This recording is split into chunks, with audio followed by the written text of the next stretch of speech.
tell me a bit about what has brought you from Ghana to Rio for this conference. Okay. Thank you for the opportunity. I am part of the youth delegation from Ghana to the Rio+20 conference. And my selection was based on the fact that Greener Impact International, which is a youth-led organization, focus on environmental protection, climate change education, and then promotion of renewable energy.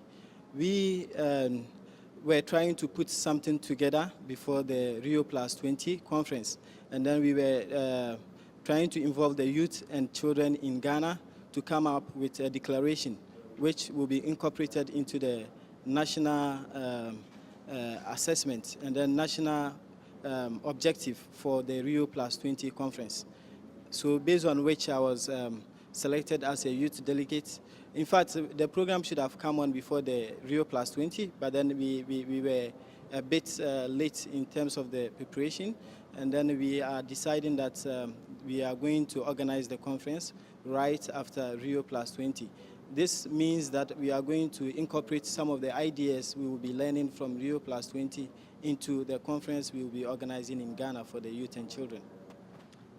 Now, a lot of your focus is on renewable energy. Tell me about the situation in Ghana with regards to energy. How many of the towns and villages outside Accra have a reliable source of energy, and what's the situation there? What is the potential for renewable energy?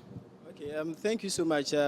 According to the Ghana Energy Commission, the grid electricity, national grid electricity, reaches 72% of the population, which means that a chunk of the population still do not have access to the grid electricity. So what happens? What option do they use then?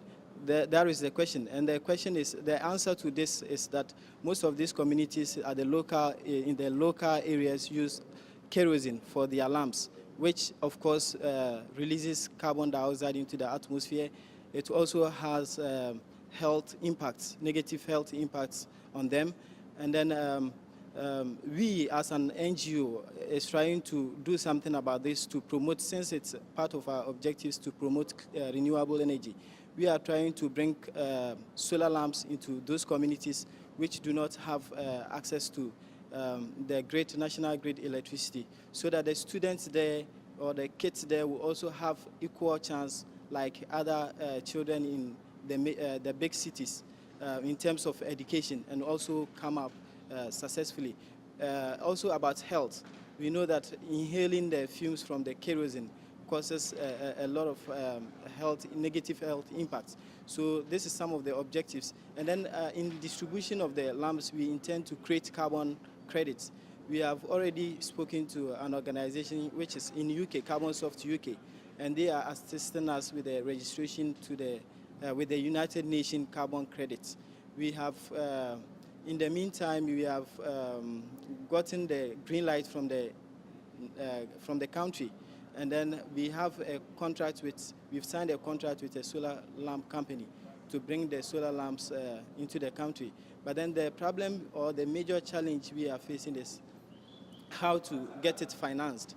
We've talked to a few banks, but then because we are running as an NGO, and also because it is our first time of venturing into such business, they are not actually giving us the green light. But then today I was at a conference, a side event, UNEP side event, and then we were talking about youth, green jobs, and then the chance for the youth. So I put up a question there asking what UNEP and then ILO have in place to support youth and then other people who would like to promote green energy or green jobs in their communities like we are doing. Yeah. One of the key goals from the UN is sustainable energy for all. It's energy for all. Explain why it's so important that communities gain access to electricity, because particularly in Africa, mobile phones perform a multitude of tasks. You can have telephone banking, obviously phone doctors and everything else, but give us an idea why it's so important that all the villages and all the towns around Ghana where you're from gain a sustainable and reliable source of energy. Okay, thank you. I think when we talk of sustainable development, it should not be among just few people. the disparity should not be so wide. If about 72% of the people have access to the grid electricity, it means that a chunk, just as I said earlier, a chunk of them still don't have electricity.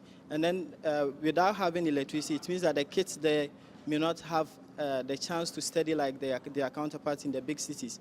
Also, because most of those in communities where there is no grid electricity are people who earn less than $1 a day. So it means that they have to use all their savings to invest in the kerosene, which otherwise they could have used in other ventures like healthcare, accessing healthcare, and also investing in the education of the children. So I think and again about the mobile banking, it means definitely that all those communities which do not have access to the national grid electricity will not have access to this mobile banking, which is very effective because you can just sit in your home and then do all the transactions you need to do. But without light, I don't think you can be able to do such transactions.